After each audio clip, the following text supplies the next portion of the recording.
മുഖ്യമന്ത്രി കസേരയ്ക്ക് കളി തുടങ്ങി വി.ഡി. സതീശൻ. മുന്നിലുള്ള തടസ്സം കെ.സി. വേണുഗോപാലിനെയും രമേശ് ചെന്നിത്തലയെയും വെട്ടിമാറ്റാൻ സതീശൻ കൂട്ടർ കളം നിറഞ്ഞു. വി.ഡി. സതീശനെ മുഖ്യമന്ത്രിയാക്കണമെന്നാവശ്യപ്പെട്ട് സോഷ്യൽ മീഡിയയിൽ സതീശൻ ക്യാമ്പ് ബോംബ് പൊട്ടിച്ചു. ഒന്നുകിൽ മുഖ്യമന്ത്രി കസേര, അല്ലെങ്കിൽ പാർട്ടിക്ക് തീയിടുക എന്ന നിലപാടാണോ സതീശന്റേത്? കാരണം രണ്ടും കൽപ്പിച്ചിറങ്ങി നെറികെട്ട രാഷ്ട്രീയ കളികളാണ് സതീശൻ പുറത്തെടുത്തിരിക്കുന്നത്. റിസൾട്ട് വരും മുന്നേ അധികാരമുറപ്പിച്ച സതീശൻ ഇക്കുറി നേടിയേ തീരൂ എന്ന വാശിയിലാണ്. എന്നാൽ ഏറ്റവും വലിയ തിരിച്ചടി രമേശ് ചെന്നിത്തലയുടെ ഗ്രൂപ്പിലാണ് എം.എൽ.എമാർ കൂടുതലുള്ളത്. പ്രതിപക്ഷ നേതാവ് കസേരയിൽ ഇരുന്ന കാലം മുതൽ ഗ്രൂപ്പിസം പൊളിക്കാനാണ് സതീശൻ നീക്കം തുടങ്ങിയത്. ഭരണം കിട്ടുമ്പോൾ മുഖ്യൻ കസേരയ്ക്ക് ഗ്രൂപ്പുകളി ഏണിയാകുമെന്നറിയാവുന്നത് കൊണ്ട് അന്നേ പണി തുടങ്ങിയതാ. എന്നിട്ടും ഉദ്ദേശിച്ച ഫലം കിട്ടിയില്ല. ഇതിനോടിടയ്ക്ക് രാഹുൽ മാങ്കൂട്ടത്തിൽ, ഷാഫി പറമ്പിൽ തുടങ്ങിയ ഒരു കൂട്ടം ചെറുപ്പക്കാരെ പാളയത്തിൽ എത്തിക്കാൻ കഴിഞ്ഞതോടെ സതീശൻ ഒന്ന് ആശ്വസിച്ചു, കാര്യങ്ങൾ സേഫ് ആയി എന്ന്. എന്നാൽ രാഹുൽ മാങ്കൂട്ടം വിഷയം തിരിച്ചടിച്ചു.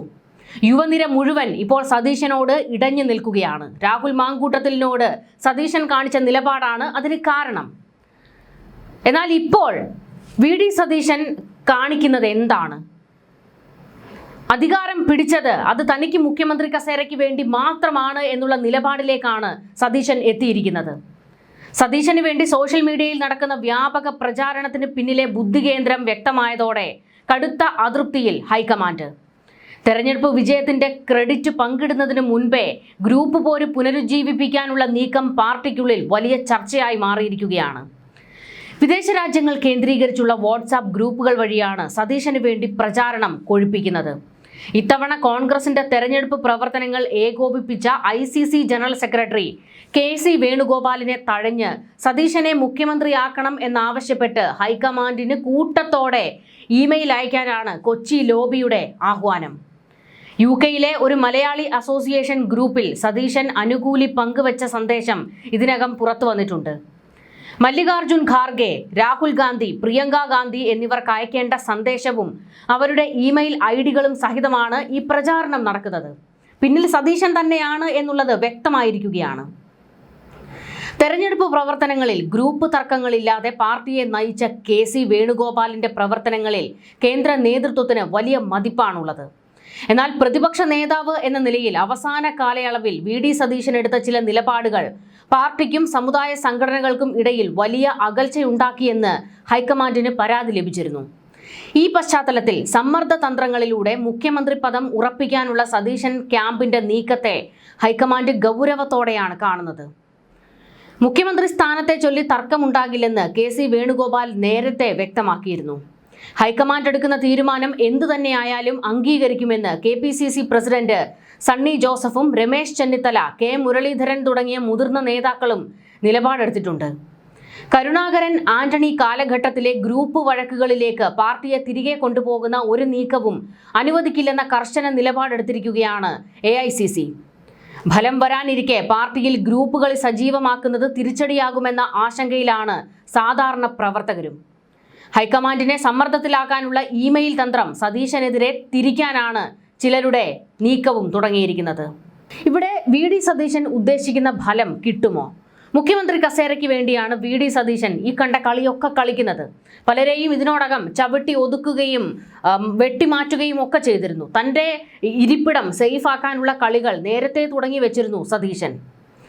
എന്നാൽ ഹൈക്കമാൻഡ് രമേശ് ചെന്നിത്തലയുടെ പേര് പറയുമോ എന്നുള്ള ഒരു ഭീതി വി.ഡി. സതീശനുണ്ട്. കെ.സി. വേണുഗോപാൽ മുഖ്യമന്ത്രി കസേരയ്ക്ക് നോക്കുന്നുണ്ടെങ്കിലും പക്ഷേ കേന്ദ്രത്തിൽ നിന്ന് കെ.സിയെ വിടാൻ രാഹുൽ ഗാന്ധി തയ്യാറായേക്കില്ല എന്നുള്ള ചില വാദങ്ങൾ വരുന്നുണ്ട്. അപ്പോൾ പിന്നെ നറുക്ക് വീഴുക രമേശ് ചെന്നിത്തലയ്ക്കായിരിക്കും. കാരണം കേരളത്തിലെ ഒട്ടുമിക്കാൽ കോൺഗ്രസ് UDFകാർക്കും അതുപോലെ തന്നെ ലീഗിനും കേന്ദ്രത്തിനും ഹൈക്കമാൻഡിനും താല്പര്യമുള്ളത് രമേശ് ചെന്നിത്തലയാണ്. എല്ലാവർക്കും സ്വീകാര്യനായിട്ടുള്ള ഒരാളാണ് രമേശ് ചെന്നിത്തല. അപ്പോൾ ഉറപ്പായും രമേശ് ചെന്നിത്തലയുടെ പേര് ഉയർന്നു വരും എന്നുള്ള ഒരാശങ്ക വി.ഡി. സതീശൻ ക്യാമ്പിനുണ്ട്. ഈ ഒരു ഘട്ടത്തിലാണ് വി.ഡി. സതീശൻ രംഗത്തേക്കിറങ്ങി ഇമെയിൽ തന്ത്രവുമായി എത്തിയിരിക്കുന്നത്.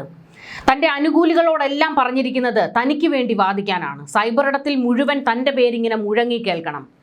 കോൺഗ്രസിന് ഇത്തവണ അധികാരം കിട്ടുന്നത് താൻ മൂലമാണ് എന്ന് വരുത്തി തീർക്കണം. അതിനുവേണ്ടി തന്റെ ഗ്രൂപ്പിലുള്ള എല്ലാവരെയും PR വർക്കിന് വേണ്ടി കൂട്ടമായിട്ട് ഇറക്കി വിട്ടിരിക്കുകയാണ് VD സതീശൻ.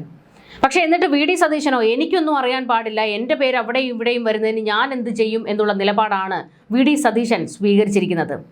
ടീം UDF എന്നും പറഞ്ഞുകൊണ്ട്, ഞങ്ങൾ ഒറ്റക്കെട്ടാണ് എന്ന് പറഞ്ഞുകൊണ്ടായിരുന്നു തെരഞ്ഞെടുപ്പ് പ്രചാരണത്തിൽ ഉടനീളം ഇവരെല്ലാവരും നിന്നത്.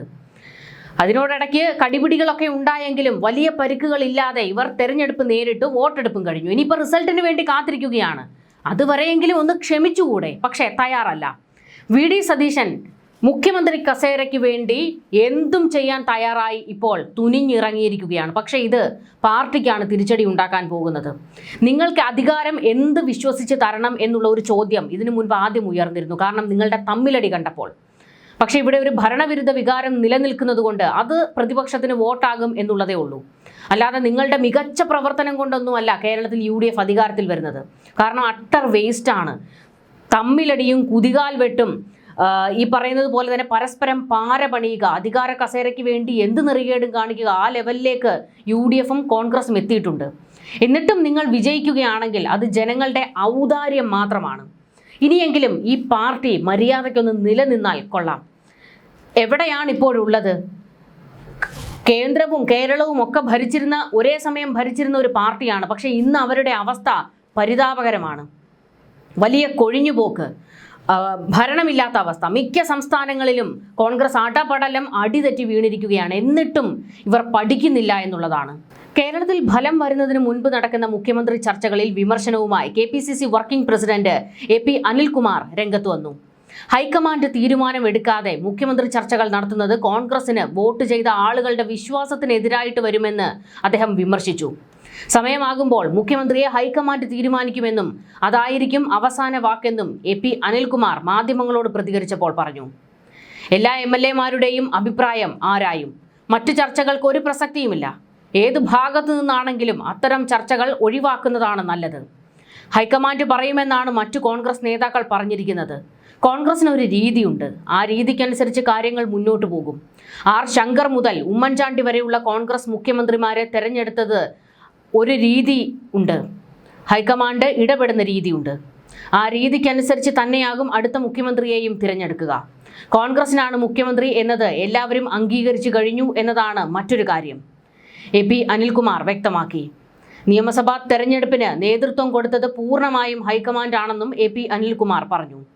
കഴിഞ്ഞ 2 വർഷമായിട്ട് പാർട്ടിയെ സജ്ജമാക്കിയത് ഹൈക്കമാൻഡാണ്. തെരഞ്ഞെടുപ്പ് രംഗത്ത് KPCC-യെയും ടീം UDF-നെയും മുന്നോട്ട് കൊണ്ടുപോകാനുള്ള എല്ലാ പിന്തുണയും ഹൈക്കമാൻഡ് നൽകി. ഹൈക്കമാൻഡിന്റെ നിർദ്ദേശങ്ങൾ അനുസരിച്ചാണ് പാർട്ടി മുന്നോട്ട് പോയത്. പാർട്ടിയുടെ നിർദ്ദേശങ്ങൾക്കനുസരിച്ചാണ് UDF-ഉം പോയിട്ടുള്ളത്. AICC നേതൃത്വം ഇതുപോലെ സഹായിച്ച ഒരു തെരഞ്ഞെടുപ്പ് മുൻപുണ്ടായിട്ടില്ല. താഴെത്തട്ടിൽ നിരീക്ഷകരെ വെച്ച് നിയോജക മണ്ഡലങ്ങളെക്കുറിച്ച് പഠിച്ച് സ്ഥാനാർത്ഥി നിർണയം മുതൽ ഒരുപാട് കാര്യങ്ങൾ AICC നിർവഹിച്ചു. ഉപതെരഞ്ഞെടുപ്പ് വന്നപ്പോൾ എല്ലാ പിന്തുണയും തന്നു. ഹൈക്കമാൻഡ് എന്ത് പറഞ്ഞാലും അനുസരിക്കുമെന്നും AP അനിൽകുമാർ അവസാന വാക്കായി പറഞ്ഞു. ഇത് VD സതീശൻ കൂട്ടർക്കിട്ടുള്ള ഒരു കുത്തുകൂടിയാണ്.